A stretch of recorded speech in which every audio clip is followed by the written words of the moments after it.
जय हिंद दोस्तों। आज अपने स्टार्ट करने वाले हैं जो हमने प्रीवियस वीडियो बनाई है हीट ट्रांसफ़र की मेथड्स के बारे में। तो उसमें एक मेथड थी कंडक्शन। अब कंडक्शन के बारे में अपने विस्तार पूर्वक वर्णन करेंगे।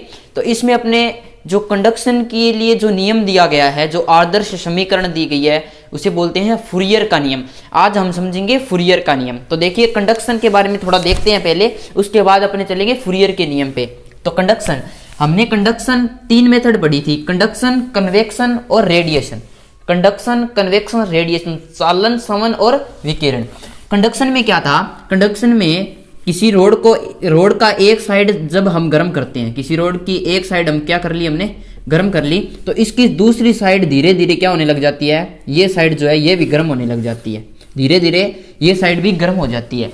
तो देखो इसका मतलब यहाँ का जो टेम्परेचर है वो हाई रहेगा, यहाँ का जो T1 टेम्परेचर ये हाई रहेगा और T2 जो टेम्परेचर है वो T1 से कम रहेगा।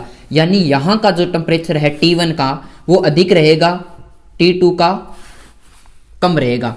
क्योंकि हमें पता है कि जो हीट का फ्लो है वो हाई टेम्परेचर से लो टेम्परेचर की तरफ होगा। तो हाई टेम्परेचर इधर है और लो इधर है, तो हाई से लो, तो इसका एक मॉलिक्यूल इसे देगा, फिर ये इसे देगा अपनी हीट, फिर इसे देगा, इसे करते ये सिरा भी गर्म हो जाता है। तो आप एक चीज सोचो, ये सिरा गर्म होगा, ये यदि ये धातु है तो ये बहुत जल्दी हो जाएगा। यदि ये अधातु हो, यदि अधातु हो तो ऐसा नहीं होता, ऐसा नहीं होगा। जैसे लकड़ी में ऐसा होता है, लकड़ी को जब जलाया जाता है तो उसका दूसरा सिरा गर्म नहीं होता। लेकिन कोई भी मेटल ले लो, चाहे लोहा ले लो, चाहे कुछ भी हो, कोई भी मेटल की चीज, उसका एक सिरा गर्म करते हैं, दूसरा सिरा अपने आप धीरे धीरे गर्म हो जाता है। ये सिस्टम होता है कंडक्शन के अंदर। अब देखो इसके अंदर एक नियम आया, वो नियम आप आराम से सोच सकते हो। कैसे? देखो हम क्या करते हैं, देखो एक बार इसे हटा लेते हैं।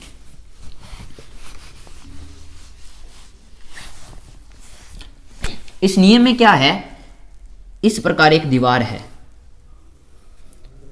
ये क्या है, हमारे पास एक दीवार है, ये है एक दीवार।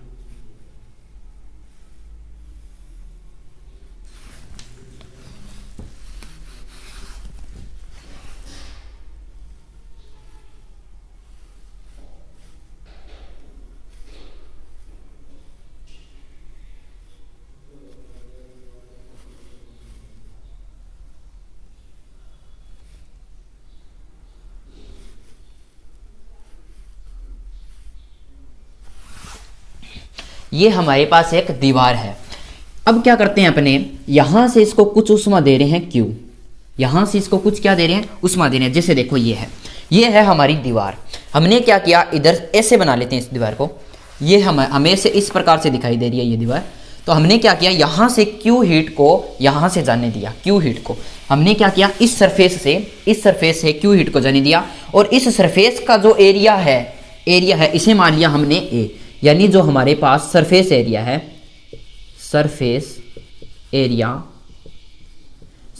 एरिया है वो हमारे पास मान लिया हमने क्या है, ए है। और हमने क्या किया, इस फलक से यानी इस सरफेस से क्यू उष्मा इधर जाने दी, क्यू उष्मा इधर जा रही है। मान लिया कि यहाँ का टेम्परेचर जो था वो T1 था, यहाँ का टेम्परेचर T1 था, और इधर वाली जो सरफेस है इसका टेम्परेचर है हमारे पास T2। तो आप देखो हीट सोर्स यहाँ लगा है, यहाँ से हीट जा रही है इधर वाली तरफ, यानी ये कंडक्शन के द्वारा जा रही है। मान लो ये मेटल का है, इधर से हीट गई तो यहाँ का टेम्परेचर हाई रहेगा, यहाँ का टेम्परेचर थोड़ा कम होगा, इससे थोड़ा कम होगा, और धीरे धीरे कंडक्शन इधर होगा। यानी यहाँ का टेम्परेचर हाई, फिर लो लो लो, ऐसे करता करता ये लास्ट में सबसे कम होगा। ठीक है, तो ऐसे चल रहा है। तो कंडक्शन द्वारा एक मॉलिक्यूल दूसरे को, दूसरा तीसरे को, ऐसे ये साइड भी इसकी क्या हो रही है, गर्म हो रही है। तो देखो इधर का टेम्परेचर T1, इधर का T2, तो आप देखो यहाँ T1 अधिक होगा T2 से, T1 अधिक होगा T2 से। अब आप एक चीज देखो, T1 अधिक है T2 से। अब अपने वो नियम निकालते हैं जिसे बोलते हैं फूरियर का नियम। कैसे निकालते हैं, देखो ये होता है हमारे पास हीट फ्लो रेट या हीट ट्रांसफर की रेट, यानी किस दर से यहां से हीट यहां जा रही है, किस दर से इस फलक से हीट इस फलक तक जा रही है, किस रेट से। यदि रेट ज़्यादा है तो इसका मतलब है कि ये हीट जो है यहाँ पे हीट देते ही जल्दी से ये सिरा गर्म हो जाएगा, यानी हीट फ्लो रेट क्या है, अधिक है। हीट फ्लो रेट कम है तो धीरे धीरे गर्म होगा, कंडक्शन क्या है, धीरे धीरे होगा। तो हम मेथड की बात करें कंडक्शन के द्वारा, तो ये है क्यू हीट फ्लो रेट, ये हाई टेम्परेचर, ये लो टेम्परेचर, ये हमने इस प्रकार लिख लिया, और ये है हमारे पास सरफेस एरिया। तो आप बताओ जो ये क्यू हीट है, क्यू हीट फ्लो रेट है कंडक्शन के लिए, वो किसके समानुपाती होगी। जितना ये सरफेस एरिया ज़्यादा होगा, जितना ये एरिया ज़्यादा होगा, हीट फ्लो रेट उतनी अधिक होगी। पहले तो इतने में मान लो कि ये आधा ही था, तो हीट फ्लो रेट इतने में थी। अब ये इसको क्या कर दिया, सरफेस एरिया बढ़ा दिया, यानी ए का मान बढ़ा दिया हमने। तो अब क्या होगी, हीट फ्लो रेट ज़्यादा होगी, क्योंकि इस पर देखो अब ये जो ऊपरी सतह थी ये ज़्यादा होगी, तो हीट फ्लो रेट क्या हो जाएगी, ज़्यादा हो जाएगी। इसका मतलब एरिया बढ़ाने पर हीट फ्लो रेट का मान बढ़ता है, यानी एरिया के क्या हो जाएगा, हीट फ्लो रेट समानुपाती, क्यू के ए समानुपाती। अब एक चीज़ और देखो, यदि यहाँ का टेम्परेचर हाई है और यहाँ का धीरे धीरे यहाँ लो होता है, यदि इन दोनों का टेम्परेचर डिफरेंस यानी T1 minus T2, T high temperature और T2 लो टेम्परेचर, इनका मान जो इनका अंतर है ये बहुत ज़्यादा हो, इसका मतलब हीट ट्रांसफर बहुत ज़्यादा हुई है। कि एक का क्या था, एक का टेम्परेचर हाई था, दूसरे का लो था, मतलब टेम्परेचर डिफरेंस बहुत ज़्यादा आ रहा था। इसका मतलब है यदि टेम्परेचर डिफरेंस ज़्यादा आता है, यदि टेम्परेचर डिफरेंस ज़्यादा है तो हीट फ्लो रेट ज़्यादा होगी, टेम्परेचर डिफरेंस कम है तो हीट फ्लो रेट भी कम होगी। तो यानी ये भी समानुपाती हो गया।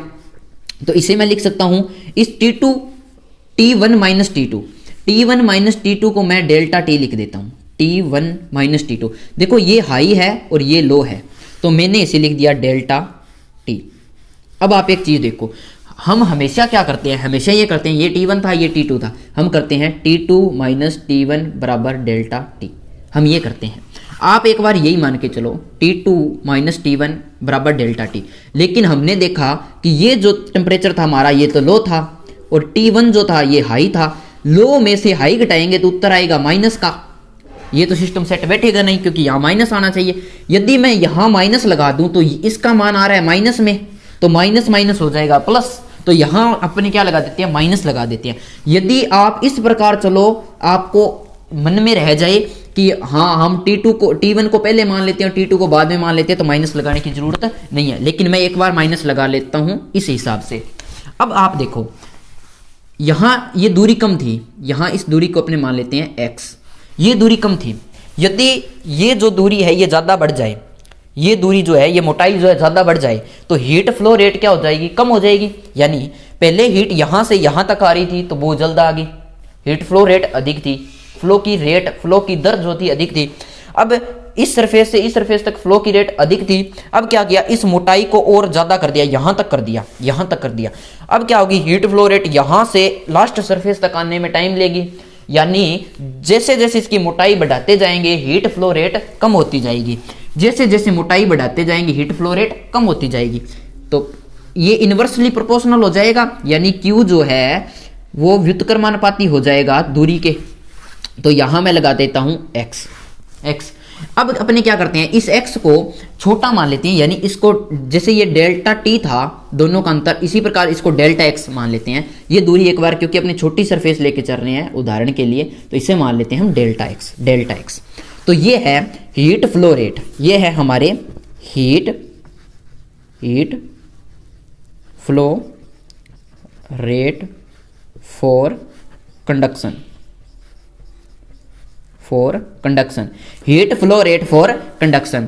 ये समानुपाती होती है एरिया के, यानी इस सरफेस के समानुपाती। जैसे जैसे ये सरफेस एरिया बढ़ेगा Q का मान बढ़ता जाएगा।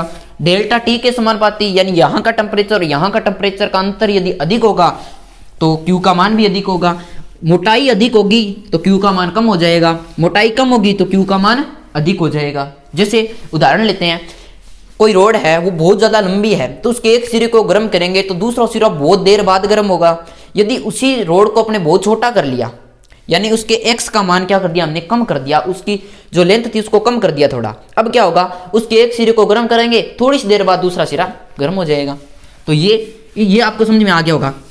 अब देखो, अब यहाँ पे Q बराबर, ये समानुपाती का चिन्ह हटाता है तो कोई ना कोई कांस्टेंट आता है, तो यहाँ कांस्टेंट आता है Q। तो Q तो यहाँ माइनस लगा देता हूँ, Q बराबर माइनस K, ये है हमारे पास A, ये है dt, इस dt को मैं इस प्रकार से लिख देता हूँ, चलो dt अपॉन में डेल्टा x, dt अपॉन में डेल्टा x। अब आप एक चीज़ देखो, यहाँ पे एक कांस्टेंट आया है, इसे कहते हैं ऊष्मीय चालकता, ऊष्मीय चालकता, ऊष्मीय चालकता हिंदी में और इंग्लिश में कहते हैं इसे thermal conductivity, THERMAL, thermal conductivity, thermal conductivity. तो ये हमारे पास एक कांस्टेंट आया, इसे बोलते हैं ऊष्मीय चालकता या थर्मल कंडक्टिविटी। अब इसे समझते हैं कि थर्मल कंडक्टिविटी क्या होती है। आप देखो, जो इलेक्ट्रिक वायर होती है उसके अंदर विद्युत का फ्लो होता है, इलेक्ट्रिक वायर में विद्युत का फ्लो होता है। हमें पता है, फिजिक्स में हम लोगों ने पढ़ रखा है कि जब विद्युत वायर में, इलेक्ट्रिक वायर में विद्युत का फ्लो होगा तो उसके विपरीत में कुछ न कुछ रेजिस्टेंस लगेगा, रेजिस्टेंस लगेगा। इसीलिए तो चांदी के तार में रेजिस्टेंस कम होता है तो फ्लो तेज होता है उसके अंदर इलेक्ट्रिसिटी का। लोहा जो होता है उसकी यदि वायर बना दे तो उसके अंदर रेजिस्टेंस बहुत ज़्यादा, रेजिस्टेंस का मतलब होता है रुकावट, कि उसके अंदर वो ना जो आवेश फ्लो होता है ना तार के अंदर, तो उसको उसमें वो रुकावट पैदा करता है, उसके बीच में वो बांध बना देता है एक तरह से। तो क्या करता है, वो रुकावट पैदा करता है। तो अब जब हीट का फ्लो एक जगह से रोड के एक सिरे से दूसरी जगह होगा तो उसके बीच में भी तो कुछ ना कुछ रुकावट होगी, ये होती है वो रुकावट, थर्मल कंडक्टिविटी। ये रुकावट अधिक होगी तो Q का मान ऑटोमेटिक कम हो जाएगा, यानी जो कंडक्शन द्वारा हीट फ्लो हो रही है उसका मान कम हो जाएगा यदि K का मान ज़्यादा है, यानी थर्मल कंडक्टिविटी का मान कम है। तो यदि थर्मल कंडक्टिविटी मतलब थर्मल कंडक्टिविटी यदि किसी पदार्थ की अधिक है, यानी उसको ले जाने की क्षमता अधिक है, थर्मल कंडक्टिविटी अधिक है। यदि थर्मल कंडक्टिविटी अधिक है तो हीट फ्लो रेट बढ़ जाएगी, यदि थर्मल कंडक्टिविटी कम है तो हीट फ्लो रेट घट जाएगी। थर्मल कंडक्टिविटी का क्या मतलब होता है, जैसे इलेक्ट्रिक वायर में आवेश का फ्लो होता है तो उसमें बीच में रुकावट पैदा होती है, उसे बोलती हैं प्रतिरोध। यानी जो आवेश का फ्लो इलेक्ट्रिक वायर में हो रहा है, आवेश का फ्लो होता है उसमें रुकावट पैदा हो जाती है, उसे बोलते हैं प्रतिरोध। तो जब क्या होगा, कोई भी मेटल ले लेते हैं, उसके एक सिरे को गर्म करेंगे, दूसरा सिरा गर्म धीरे धीरे होगा, तो उसके बीच में ये हीट का फ्लो हो रहा है ना, तो इसके बीच में भी कुछ ना कुछ रुकावट पैदा होती है, इसके बीच में भी रुकावट पैदा होती है। तो जो थर्मल कंडक्टिविटी है, थर्मल कंडक्टिविटी यानी कंडक्शन की, ये एक तरह से बता रहा है कि कितना कंडक्शन कर सकती है जो मेटल है, वो कितना कंडक्शन कर सकती है। जैसे थर्मल कंडक्टिविटी यानी K का मान यदि अधिक हुआ, यानी उसमें चालकता का मान अधिक हुआ कि वो आसानी से उसके अंदर चल सके, तो Q का मान भी अधिक हो जाएगा, यानी हीट फ्लो रेट आसानी से हो जाएगी, उसके बीच में कोई रेजिस्टेंस नहीं लग रहा। अब बात आई उसमें चालकता का मान यदि कम हो, तो यदि उसमें चालकता का मान कम हो तो रुकावट पैदा होगी। उसमें चालकता का मान कम यानी उसमें चालन बहुत ही देर से होगा। जैसे अपने उदाहरण लेते हैं, लोहे का उदाहरण ले लिया। जैसे लोहे के अंदर थर्मल कंडक्टिविटी अधिक होती है लकड़ी से, यानी लकड़ी के लिए K का मान थोड़ा कम होता है और लोहे के लिए K का मान ज़्यादा होता है, यानी उसमें चालकता लोहे की ज़्यादा, थर्मल कंडक्टिविटी ज़्यादा और लकड़ी की कम। इसीलिए लकड़ी की थर्मल कंडक्टिविटी कम होती है, यानी हीट को ले जाने की क्षमता कम होती है मॉलिक्यूल के अंदर, इसलिए लकड़ी का एक सिरा गर्म करने पर दूसरा सिरा गर्म नहीं होता। और लोहे के अंदर थर्मल कंडक्टिविटी का मान अधिक होता है। तो यहाँ पे देखो, ये प्रोपोर्शनल के चिन्ह में आया है हमारे पास के, एक तरह से K का मान बढ़ाने पर Q का मान बढ़ेगा, K का मान घटाने पर Q का मान घटेगा। अब देखते हैं अपने आगे। हमने देखा है कि Q बराबर, Q यानी हीट फ्लो रेट, Q बराबर आ गया हमारे पास K A। अब dt को मैं कुछ इस प्रकार लिख रहा हूं, अब बताता हूं क्यों। dt अपॉन में dx। मैं मानता हूं कि T1 और T2 के बीच जो डिफरेंस है वो बहुत छोटा है, छोटे डिफरेंस को dt इस प्रकार डिनोट करते हैं। मैं मानता हूं कि ये जो लेंथ है ये बहुत छोटी है एक बार, तो इसके लिए क्योंकि लेंथ छोटी होगी तो Q का मान अधिक होगा। एक बार मैं इसको dx मान लेता हूं, आपको यही फॉर्मूला याद रखना है मेनली। तो ये जो नियम दिया था ना, ये जो फॉर्मूला दिया था, देखो अब तो हमने खुद ने निकाला है, लेकिन किसी वैज्ञानिक ने ये फॉर्मूला तो सोचा होगा। उस वैज्ञानिक का नाम था फूरियर, इसलिए इसे कहते हैं फूरियर का नियम, इसलिए इसे कहते हैं फूरियर का नियम, फूरियर का, इसे कहते हैं फूरियर का नियम, फूरियर का नियम। ये है फूरियर का नियम, ये लगता है कंडक्शन के अंदर, चालन के अंदर फूरियर का नियम। इस फूरियर ने क्या किया, इस फूरियर ने प्रयोगों द्वारा प्रयोग करके इसने ये बता दिया कि वास्तव में किसी मेटल का एक सिरा गर्म करने पर दूसरा सिरा गर्म हो जाता है, उस मेथड को बोलते हैं कंडक्शन। और इसने प्रयोगों द्वारा ये मतलब बता दिया, प्रयोगों द्वारा समझा दिया, तो उसका नाम था फूरियर। फिर इसने क्या किया, कुछ अजम्पशन माने, कुछ चीजें मान के चली, इसने अजम्पशन मान लिए। क्या 3 अजम्पशन माने। इसने कहा एक तो फ्लो जो है वो स्टडी होना चाहिए, स्टडी फ्लो, मैं बताऊंगा स्टडी फ्लो क्या होता है, स्टडी फ्लो होना चाहिए। दूसरा इसने कहा जो हीट का फ्लो हो रहा है वो एक ही डायरेक्शन में होना चाहिए, यानी क्या होना चाहिए, one dimensional flow, one dimensional flow होना चाहिए। ये 3 अजम्पशन है, वन स्टडी फ्लो होना चाहिए, वन डायमेंशनल फ्लो होना चाहिए। और जो हम मेटल ले रहे हैं, जैसे हमने ये एक मेटल ली थी, शीट ली थी, एक प्लेट ली थी, ये जो है ये होमोजीनियस होनी चाहिए। होमोजीनियस का मतलब क्या होता है, कहीं ऐसा ना हो कि यहाँ का घनत्व ज्यादा हो जाए, उसके बाद थोड़ा घनत्व फिर कम हो जाए, फिर कहीं घनत्व बढ़ जाए। मतलब जो हमने मेटल लिया है उसका घनत्व जो है सेम होना चाहिए, उसकी सभी जगह प्रॉपर्टी जो है सेम होनी चाहिए। ऐसे नहीं हमने एक मेटल ले लिया, इसके बीच में तो कुछ ही लगाया, कोई और मेटल लगाया, यहाँ फिर कोई और मेटल लगाया, यहाँ इसका घनत्व ज्यादा कर दिया, मतलब ये नहीं होना चाहिए, एक जैसी होनी चाहिए पूरी पूरी मेटल। यानी ये क्या होना चाहिए, होमोजीनियस, HOMO, होमो GENEOUS, homogeneous metal, METEL, metals, homogeneous metal होनी चाहिए। तो इसने 3 अजम्पशन माने, इस नियम को देने के लिए इसने 3 अजम्पशन माने। एक तो इसने कहा स्टडी फ्लो। अब स्टडी फ्लो का मतलब समझते हैं क्या होता है।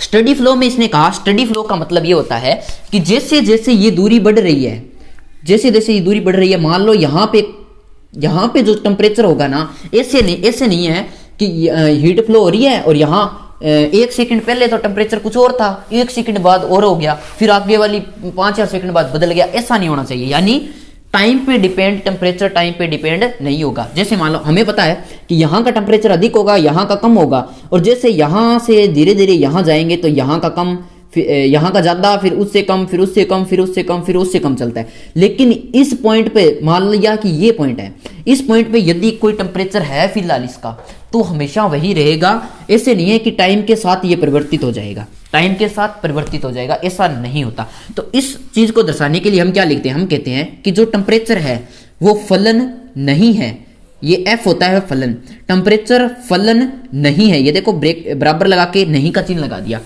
टेम्परेचर फलन नहीं है किसका, टाइम का। टेम्परेचर टाइम का फलन नहीं है। इस T को मैं इस प्रकार दर्शा देता हूं ताकि आपको याद रहे, ये होता है समय, यानी टेम्परेचर फलन नहीं है समय का। ऐसे नहीं है कि इस पॉइंट पे पहले कुछ और टेम्परेचर था, थोड़ी सी टाइम बाद और टेम्परेचर हो गया, ये सिस्टम नहीं होता। इसे बोलते हैं स्टडी फ्लो। T टेम्परेचर फलन नहीं है समय का। अब कहता है ये वन डायमेंशनल फ्लो। जैसे मैंने समझाया था इस उदाहरण में, मैंने कहा हीट को इधर से गुजारना है और इधर कंडक्शन होके ये सरफेस गर्म हो रही है। ऐसे नहीं हीट को इधर से गुजार दिया, हीट को इधर से भी गुजार दिया, हीट को इधर से गुजार दिया, हीट को इधर से गुजार दिया, ऐसा नहीं चलेगा। जो फ्लो है वो वन डायमेंशनल होना चाहिए। अब 3 डायमेंशन होती है, 1, 2 और 1, 3 डायमेंशन होगी इस प्रकार से। ये 3 डायमेंशन होती है, x, y और z 3 डायमेंशन होगी। इसने कहा कि जो फ्लो है हीट का वो वन डायमेंशनल होना चाहिए, एक ही डायमेंशन में। या तो ऐसे कर लो या ऐसे कर लो या ऐसे कर लो, कैसे भी कर लो, करना एक साइड है। तो ये देखो मैंने एक साइड दर्शाया है कि हीट का जो फ्लो है इधर हो रहा है, तो इसने एक अजम्पशन ये मान लिया कि हीट का जो फ्लो है वो एक ही डायरेक्शन में होना चाहिए। तीसरा इसने कहा जो मेटल ले रहे हैं वो होमोजीनियस होनी चाहिए, यानी उस मेटल में से नहीं कहीं घनत्व कम हो गया, कहीं ज्यादा हो गया, बीच में और कोई मेटल मिक्स कर दी, ये नहीं चलेगा, होमोजीनियस होना चाहिए। इन 3 अजम्पशन को मान के फूरियर ने एक नियम दिया और उसने प्रयोगों द्वारा ये पुष्ट कर दिया कि कंडक्शन के द्वारा हीट का फ्लो हो सकता है। उस मेथड का नाम रख दिया कंडक्शन। फिर इसने क्या किया, एक आदर्श समीकरण दी। ये है एक आदर्श समीकरण, क्योंकि कुछ अजम्पशन मान के हम समीकरण दे रहे हैं, तो ये होती है आदर्श समीकरण। यानी ये रियल में अगर अपने देखें तो ये नहीं हो सकती, रियल में देखें तो ये नहीं हो सकती, लेकिन एक इन अजम्पशन को मान के देखें तो ये एक आदर्श समीकरण हो सकती है। तो हमने ये, इसने फूरियर का नियम इसे बोलते हैं, और इसने एक आदर्श समीकरण दे दी जिसे बोलते हैं फूरियर का नियम, और ये है हमारे पास फूरियर की आदर्श समीकरण। ये फूरियर की आदर्श समीकरण है किसके लिए? कंडक्शन के लिए। कंडक्शन के लिए फूरियर का नियम, फूरियर के नियम ने एक आदर्श समीकरण दी जो ये होती है Q बराबर माइनस के ए डी टी अपॉन में डी एक्स। अब इसके बारे में थोड़ा बात करते हैं। ये 3 अजम्पशन है, ये आपको आई होप समझ में आ गए होंगे। अब अपने आप ये देखते हैं डी टी अपॉन में D x. D T upon में डी एक्स, डी टी क्या था? Temperature difference. डी एक्स क्या था? ये क्या थी? जो डिस्टेंस थी यानी वो मोटाई थी वो है। लेकिन यदि आप देखो डी टी अपॉन में डी एक्स जो होता है ये होता है टेम्परेचर ग्रेडियंट, इसे बोलते हैं TEMP, temperature gradient, GRADIENT, temperature gradient. यानी टेम्परेचर जो है वो दूरी के साथ किस प्रकार परिवर्तित हो रहा है उसे बोलते हैं टेम्परेचर ग्रेडियंट, टेम्परेचर ग्रेडियंट। ठीक है, जैसे अपने एक उदाहरण देखा था पिछली क्लास में कुछ इस प्रकार। यहां पे हमने एक सोर्स लगाया था, यहाँ पे एक सोर्स लगा दिया, और हमने यहाँ एक थर्मामीटर लगाया था, यहाँ एक थर्मामीटर लगाया था, और एक यहाँ थर्मामीटर लगाया था। फिर हमने देखा कि यहाँ का टेम्परेचर हाई था, यहाँ का थोड़ा और कम था, यहाँ का और कम था। फिर हमने यहाँ से एक लाइन खींची, ये जो लाइन खींची जा रही है ये टेम्परेचर ग्रेडियंट को शो कर रही है। तो डी टी अपॉन में डी एक्स, जैसे जैसे दूरी बढ़ रही है टेम्परेचर ग्रेडियंट, ये मतलब दूरी के हिसाब से दिखा रहा है। यहाँ से यहाँ 0 थी, ऐसे से बढ़ रही है। तो इस प्रकार से ये डी टी अपॉन में डी एक्स टेम्परेचर ग्रेडियंट होता है। तो इसे बोलते हैं डी टी अपॉन में डी एक्स और टेम्परेचर ग्रेडियंट। ये है हमारा सरफेस एरिया जिस पे क्यू आके लग रही है। जैसे इधर से हीट जा रही है तो ये सरफेस एरिया, इधर से जा रही है तो ये सरफेस एरिया, लेके एक ही चलना है क्योंकि 1 डायमेंशनल फ्लो है। अब हमने ये सरफेस एरिया ले लिया तो ये है हमारा सरफेस एरिया, ये हमने यहाँ दिखा रखा है। उसके बाद में हमारे पास है समानुपाती नियतांक के, कांस्टेंट है ये समानुपाती। ये क्या होता है? किसी मेटल के लिए, यानी अलग अलग वस्तु के अलग अलग जो पदार्थ है उसके लिए अलग अलग होता है। मेटल के लिए अलग, मेटल यानी धातु के लिए अलग, अधातु के लिए अलग, और कोई जो मतलब और कोई भी मेटल है चाहे उसके लिए अलग अलग होता है। लोहे के लिए अलग, चांदी के लिए अलग, सोने के लिए अलग, अलग अलग होता है सबके लिए। तो इसे क्या बोलते हैं? इसे बोलते हैं thermal conductivity, thermal conductivity, thermal conductivity. ये चीज आपको समझ में आती होगी। और ये है हमारे पास हीट फ्लो रेट। अब इस चीज को हम थोड़ा सा और मॉडिफाई करके देखते हैं क्या निकलता है, फिर उसके बारे में समझेंगे। अब देखो यहां से हीट जाएगी, ये हीट फ्लो रेट है, हीट यहां से दे रहे हैं, यहां का टेम्परेचर हाई है, यहां का लो है। आपको पता है कि जब टेम्परेचर जो हीट है ये यहां से इधर जाएगी तो इसके बीच में इस मेटल के मॉलिक्यूल्स वगैरह के कारण कुछ ना कुछ रेजिस्टेंस पैदा होगा। ये हमने बात कर ली। जैसे इलेक्ट्रिसिटी का फ्लो होता है वायर के अंदर तो उसके अंदर रेजिस्टेंस पैदा होता है। जैसे हमने देख रखा है ओम का नियम, ओम का नियम क्या होता है? V बराबर होता है IR, V बराबर IR। और ये क्या होता है? ये होता है प्रतिरोध। ये जो वायर के अंदर प्रतिरोध लग रहा है वो होता है।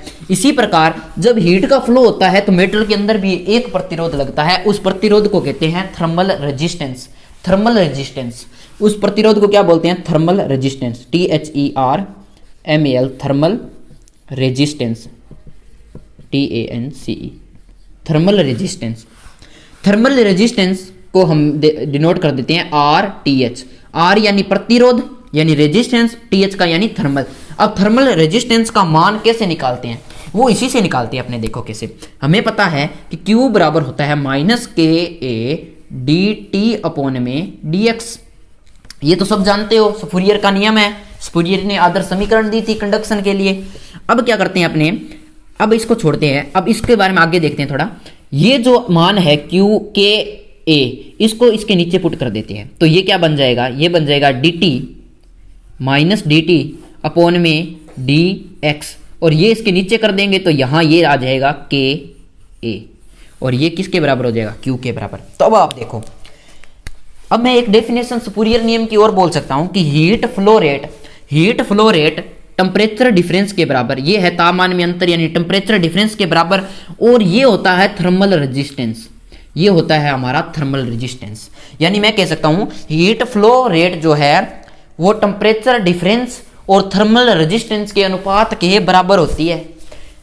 ये क्या हो गया? ये क्या चीज है? Heat flow rate. Heat flow rate temperature difference, temperature का अंतर और थर्मल रेजिस्टेंस के अनुपात के बराबर होती है। ये बोल सकता हूं तो आप क्या करना, जहां भी अपने क्वेश्चन करेंगे आगे, जैसे जैसे अलग अलग मोड में इसका प्रश्न करेंगे, उस हिसाब से आपको क्या करना है, ऊपर dt को छोड़ देना है, यानी ऊपर क्या है टेम्परेचर डिफरेंस, उसको रख देना है। नीचे जो दूरी है, जो उसकी मोटाई थी या उसकी जो थिकनेस थी, उसके नीचे K और A जो है थर्मल कंडक्टिविटी और सरफेस एरिया जो था उसको इसके नीचे पुट कर देंगे और ये हमारा बन जाएगा थर्मल रेजिस्टेंस। ये होता है थर्मल रेजिस्टेंस dx अपॉन में Ka। ये चीज आपको समझ में आ गई। अब मैं इसकी डेफिनेशन कुछ इस प्रकार लिख सकता हूं कि जो हीट फ्लो रेट यानी Q, heat flow rate Q किसके लिए, कंडक्शन के लिए। हाँ लिख देता हूं conduction, heat flow rate conduction के लिए जो होती है वो बराबर होगी किसके, तापमान में अंतर के बराबर, तापमान में टेम्परेचर डिफरेंस यानी तापमान अंतर के बराबर अपॉन में किसके बराबर हो जाएगी, तापमान में अंतर और थर्मल रेजिस्टेंस के अनुपात के बराबर हो जाएगी। यानी इसको मैं इस प्रकार लिख दूं, Q बराबर टेम्परेचर डिफरेंस को मैं लिख दूं डेल्टा T अपॉन में थर्मल रेजिस्टेंस को लिख दूं RTH। ये इस प्रकार से भी लिख सकते हैं, थर्मल रेजिस्टेंस अपॉन में RTH। अब आप एक चीज देखो, मान लिया कि हमारे पास ये dx ना होकर ये कोई ज्यादा लेंथ की जो हमारे पास एक दीवार है या सतह है कोई ज्यादा लेंथ की, मान लिया इसकी लेंथ क्या थी, L थी, तो अपने क्या कर सकते हैं, अपने कर लिया, इसके लिए फूरियर का नियम लगाते हैं। चलो फूरियर का नियम लगाया, Q बराबर इसकी कंडक्टिविटी जो थी थर्मल कंडक्टिविटी उसको मान लिया K, तो ये आ गया माइनस K, सरफेस एरिया था उसे मान लिया A, तो A टेम्परेचर डिफरेंस था उसे मान लिया हमने T1 माइनस T2 अपॉन में क्या होती है, ये डिस्टेंस होती है, इसकी व्युत्क्रमानुपाती होता है, तो डिस्टेंस क्या होगी, ये जो लेंथ थी ये क्या होगी, L होगी। तो देखो ये किसके लिए आ गया, ये किसी प्लेन के लिए इस फूरियर का नियम आ गया। अब देखो इस फूरियर को नियम को अपने अलग अलग जगह लगाएंगे, जैसे देख लीजिए अपने